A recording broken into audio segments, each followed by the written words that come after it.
I'm Sam Haifa. Welcome to Entertainment Weekly's 2024 Comic-Con studio. I'm joined now by, I should say, some of the cast of Interview with the Vampire. Not complete cast, but not complete. Feels incomplete. I will also just say, season 2's been out for a minute, but I'm going to give a spoiler warning because I want to talk about things. But just so I'm aware, you guys haven't, there's no season 3 happening yet, right? Or are you at work on season 3? Well, it's been a greenlit. Right. And there's been a lot of discussion. Okay. And that's all I'm going to say. Okay, fair enough. I just didn't know where you were. You were between filming breaks, or if you definitely guys were... between filming breaks. Great, yeah, okay. definitely. So also, I think we're riding the wave of season 2 right now. Yeah. It's been we worked really hard on it, so I think we're just enjoying that. Yeah. And maybe doing some other things. I'm going to stop talking now as well. Yeah. No, please. Do you guys pay attention to fan reaction, when season 2 episodes are coming out? Are you guys watching any of that? I try to sort of separate myself from it, but Sure. I am very curious. Yeah. I particularly love kind of watching a lot of the sort of real-time YouTube reactions, Yeah. and seeing how people sort of respond to it. And there's some amazing, astute sort of responses in real time that I think are brilliant while people are watching it. And then some people are so hilarious with how they react to things going on. I'm like, yeah. So I get curious. Yeah. And the fan art is so good. Yeah. The pictures I get sent are so detailed. I'm like, this needs to be seen everywhere. Yeah. Yeah. I'm curious how much you guys know. Are you getting surprised script by script? Do you have a pretty good idea of the whole season? I got surprised script by script because the circumstances that I came in Sure. were a bit different, and I think they were being very nice to me and being like, here's one now, here's another, and I was like, just give them all to me. Yeah. And then I got them all, and I was really surprised at the ending of our show. I really liked it, but yeah. I think this season 2, we got them all at the beginning because they all had to be written pre-strike, so we got them all before that. That makes sense. But in season 1, I think we started shooting and we only had the first 2. Oh, wow. And so I remember, we got the third script halfway through shooting episode 2 for episode 3 and 4, and you just watched it kind of unfold in this really chaotic way. And I remember calling Roland who are you? What is your brain? This is extraordinary. This is amazing. Also, I think it Roland's mind was sort of kind of that chaos was going all over the place because when I auditioned with material that we see in season 2. So I think it was cooking all kind of at the same time. And but yeah, season 2 we got the scripts very early on, and then we kind of had to work with those. Yeah. Yeah. Okay, well, speaking of spoilers, and speaking of things that might surprise you, did you know about Armand's betrayal, or was that something you just read in the script? What betrayal? What betrayal? Armand does things, and bad things happen, but he doesn't necessarily want those bad things to happen, does he? I don't know. Does he? I don't know. Was I surprised, do you say? Not terribly, which is a shame. I really love Armand, but I also hate him at the same time.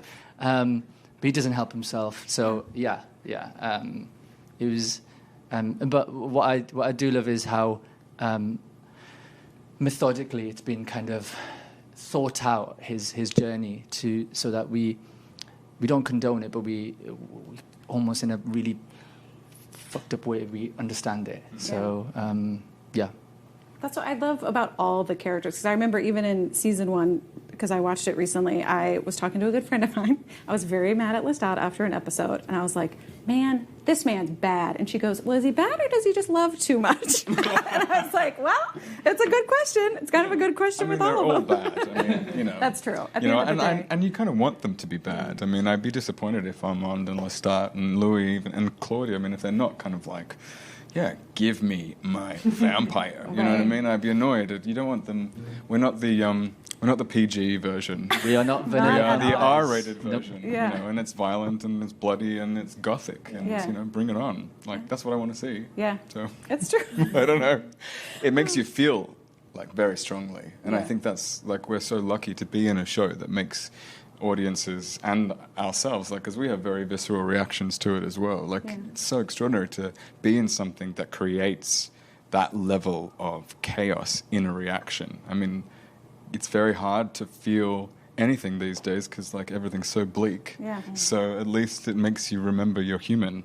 The show about monsters reminds us of our humanity. Yeah. I love that. The whole time I was, that's a soundbite. That's, you just I think I knew that I was That's trying the to like, tagline. Yeah, you where were like, am I this is going? I'm going somewhere. to the soundbite. Yeah. You were like, the headline is going to be, And no. hopeful, and hopeful, and hopeful. The whole time I was watching like the trial in season 2, I was so enthralled. It was so incredible. And then my third thought, because of what I do, was like, how long did it take to film that? Like, the actual trial scene feels like it's a lot of people. You guys are doing, obviously, like, Claudia's having a huge moment. Like, it's a lot. What do you think? Okay, I'm going to guess. 3 days? Oh, okay. Well, Three okay, we shot days. Claudia's death for 3 days. See? This is what I wanted to know. Wait, you died for 3 days? Yeah. Oh yes, yeah. I died. Yeah. Yeah. Well, I had like levels of prosthetics, so I was going we to had ask keep- how they actually film, like, you disappearing. Yeah, so like we'd complete like one stage of it, I'd go away, and I think they'd film something else. Then I'd come back with more prosthetics, and then I think it took around 3 days for us to finally complete it. And But every single time was as harrowing as it was for you to see it. And I mean, we watched that so many times. It will be forever seared into my mind. Yeah. This extraordinary performance by Delainey. I mean, it's just Roxanne. horrendous. Yeah. And Roxanne, yeah. I mean, yeah. yeah, wow. Roxanne's amazing, and Emma's amazing as well. I'm so Yeah. thankful that she was directing those 2 episodes. Yeah.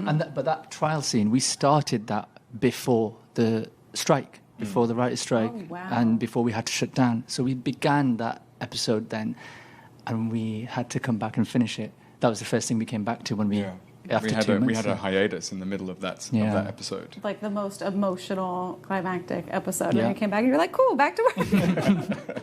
Luckily, we had to rush the majority of the meat of that episode before, because we knew the strikes were coming, so we had to rush it, and so we got a majority of the meat of it down. I can't remember where we stopped, but yeah. Wait, so how long total? If death was 3 days, there's a break in between.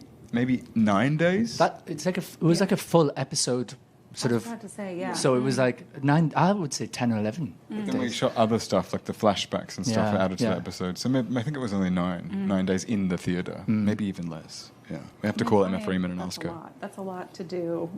Things over and over in different. Yeah, it felt like forever. Also, that set was haunted. Yeah. Everyone was What? convinced there was a ghost in there. And there was lots of accidents. You know, someone broke their ankle. Delaney had an accident. On the strike. On the strike when we announced it, right? Yeah, on the day that the strike was announced, I decided to fall off the stage. Or you were shoved by a ghost. Yeah, I think, but yeah, basically. Yeah, That's everyone thought you were shoved by the ghost. Yeah. And then but it was weird because I had like an out of body experience where I was like, I envisioned myself falling, and then I hit the ground, and I was like, oh, I'm down. It happened. Wait, was it like one ghost, or like you just felt like it was generally haunted? I feel it was generally. Okay. But was it the script supervisor or who was it? Somebody had some sage and was walking around and trying to give everyone protective candles and things like that. Oh, It was wow. quite Like a actually vibe cleansing. going on. But people were very concerned. We respected the ghosts. Sure. Like, we gave the ghosts their kind of respect, and we were like, okay, leave us alone. Let us finish this thing, then we'll leave you alone. Yeah, it was annoyed that we were there. Yeah. But was that like built on your stages, or was that a location? No, it was an abandoned factory Oh, okay. So it was in like the definitely Prague haunted. countryside. Oh, In the middle of nowhere. In the middle of nowhere, You had some completely old abandoned. ghosts in there. Yeah. It's a pretty scary place, actually. I gotta say. That's amazing. We laugh about it, but we cry about it. It's like, please don't send us back there. I do want to touch on because I remember your wonderful showrunner in an interview was talking about how in that final scene with Lestat and Louis, it was kind of the first time we were seeing the real Lestat because it's not through perspective. How was that like in the? Did you talk about that with him? Did that kind of factor into how you played it maybe differently in that scene? I didn't think too much about, like there's a lot of pressure on you, so going like, what's the real Lestat? I think, I know like Lestat is a very emotional, kind of like heart on his sleeve. He just feels a lot all the time, whether it be, aggression or intense love or emotion, and he also likes to get caught up in the feeling of emotion.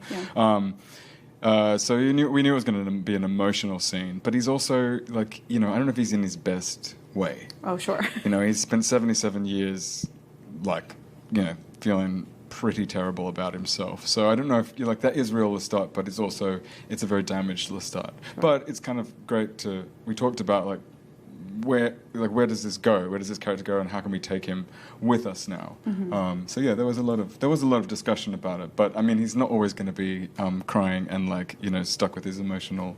But I would kind of enjoy it a little bit, I think. You always want him with the plank of wood. Not always. But if we could get like a little more of that. Oh, you will. Okay. Oh God, yeah. I mean that, like he will just, he'll cry at the falling leaves, like caught in the wind, it's like he's yeah. He's real high. He's real low. Yeah, he's real high. What about he's a plastic real low. bag in the wind? Totally. That's American. Beauty, yeah, right? Yeah, and I think that would be Lestat. Yeah, he'd get his video camera out. He'd probably call Armand to be like, "I found a plastic bag. Do you have a video camera? Do you know how to use it?" No, but I have a blender. No, you have a blender. Okay. Thought that's what you wanted me to say. Blending plastic bags. Did you do it? What is the hardest technical part of being a vampire? Like, are the contacts terrible? I'm assuming they're contacts. I could be wrong. What's kind of the hardest? The biting, the blood, like, what don't you love? I think it's the contacts. They took a lot of adjusting to. And during the trial, with the stage lights, I found that everything was like static. Oh, yeah. And I was seeing silhouettes, and it was like I never saw anything clearly. So I think, during the trial, it was the lenses. Sure. You're trying But to I like the blood. I hate the teeth. Mine broke so many times. Every But time. that's because you crunch down on them all the time. I'm pretty sure that's what it was. I think I realized how much anxiety I had when I You're put those grinding teeth. your vampire teeth? I'm grinding like crazy. Oh my Every God. time I put those teeth in, they would just snap. Yeah. And I don't think Tammy liked me very much because of that. So. Yeah, it's all of it. Yeah, and then usually Roland, I think sometimes is concerned that we're going to be boring, so he'll just add in as much as he possibly can in one scene. So we'll have like stunts and flying, and then like monologues and pieces of things catching a light on fire, and it's like animals. We've just always got a lot going on. And don't you? I've talked to other people. Are there like 8 different kinds of blood? Isn't there like blood for every occasion? It's like blood that removes easily, blood that tastes better. Like we have mouth blood, we have drinking blood. Okay. And they're different. And then we've got body blood. We've got permanent blood. Permanent blood. Well, blood that if you're going to be bloody all day, it's okay. painted on you, so it's not going to wash off. Like Okay. There's like a temporary puddle of blood. There's temporary puddle blood. I had no idea. The scene where Armand comes in and finds Louis sprawled around with like a ton of blood after turning Madeline. When we were prepping it, there's this huge puddle of blood. I was like, wow, that's quite risky. Why would you put that there now? Like the people are still setting up, and then a guy just comes and lifts it. It's a piece of plastic and just takes it off. And I was like, amazing. Whoa, that was cool. It looks really real. It does look very realistic. Yeah. Temporary puddle of blood. Amazing. Without spoilers, obviously, since you guys know a little about season 3, if you've been having conversations, what's something you're excited to dig into? I'm assuming we'll see you. Oh, I don't know. I'm looking forward to some music. I'm looking forward to the music. Yeah. We've got some very, very talented writers, obviously, on this show, and we also have very, very talented composers who work on this show. And, just seeing what they create is extraordinary. So, yeah. Excited for more wooden piano. Yeah, or real pianos. Or real Or pianos. guitars, or drums, You know? or French horns, never or know. saxophones, or harps. You know, That's a big How many band. instruments can you name? That's true. EDM boards. That took a turn. Yeah. All right. Amazing. Well, thank you guys for Thank you very coming much. through. Thank you. Thank you. Everybody else, stay tuned to EW.com for all your Comic-Con needs.